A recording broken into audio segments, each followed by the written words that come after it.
Nuisance barking is a major reason why dogs are relinquished to shelters.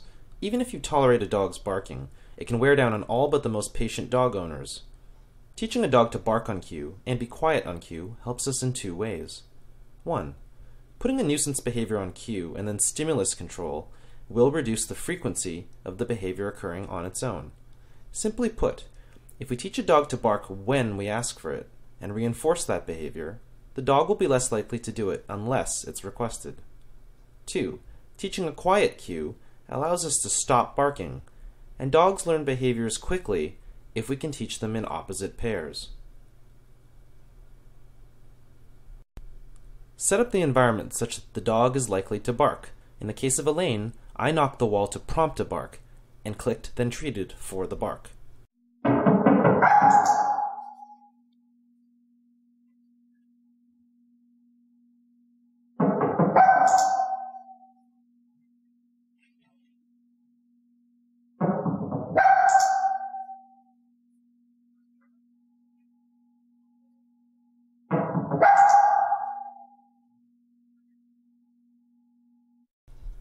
After a series of repetitions, I stopped knocking and I waited. I wanted to see if Elaine would offer the behavior and bark on her own. As soon as she did, I clicked, then treated.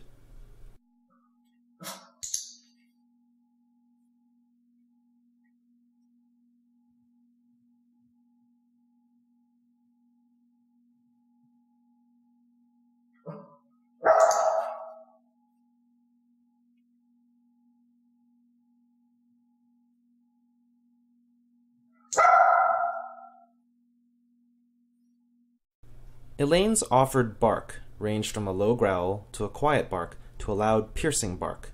I want a loud bark, so I simply stopped reinforcing low growls or quiet barks, only clicking for loud, piercing barks.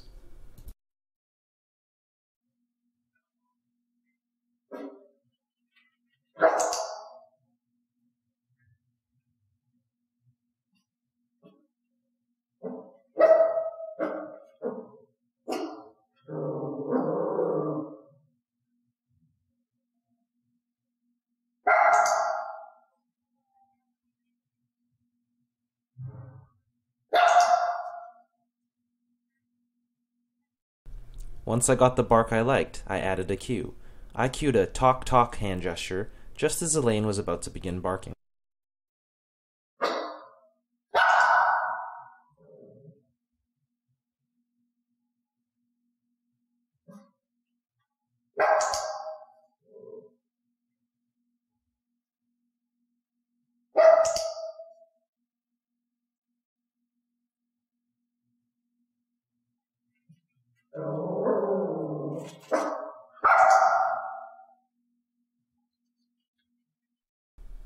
This is a very important part of training a useful bark cue. It is important that Elaine only be reinforced for barking when it is cued. I intentionally allowed Elaine to offer a bark and intentionally did not click then treat for it. After a moment of silence, I gave the cue and then clicked the resulting bark.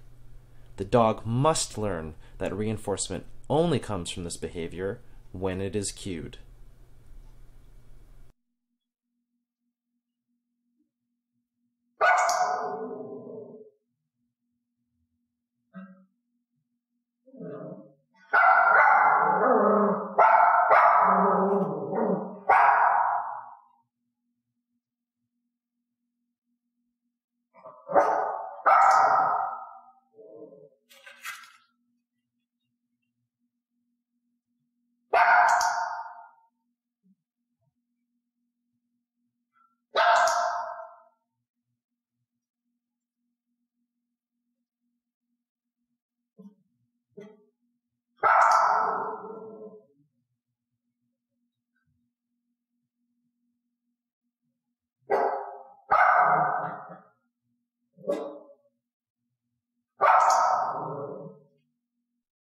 Teaching a quiet cue is easy with classical conditioning. Simply give the cue for quiet. I'm using a shh hand gesture. Pause for half a second, and then give the dog a treat. With the consistent pairing of the quiet cue to the delivery of a treat, the dog will soon start to anticipate the delivery of a treat once the cue is given. It is very important that during this process, that when you give the quiet cue, you give a treat. Using classical conditioning to train behaviors means that once you give the cue, you promise to give the treat, no matter what the dog is doing, including when they continue to bark. In the following video on the last trial, you will see Elaine look to the floor when I cue quiet. She's looking for the treat.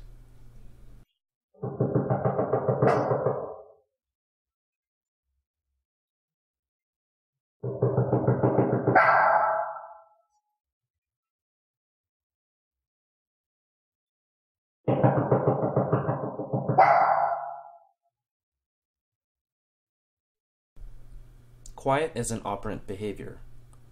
After enough repetitions of pairing the quiet cue with the treat, you should observe that upon giving the quiet cue, the dog stops barking and eagerly anticipates for the delivery of a treat.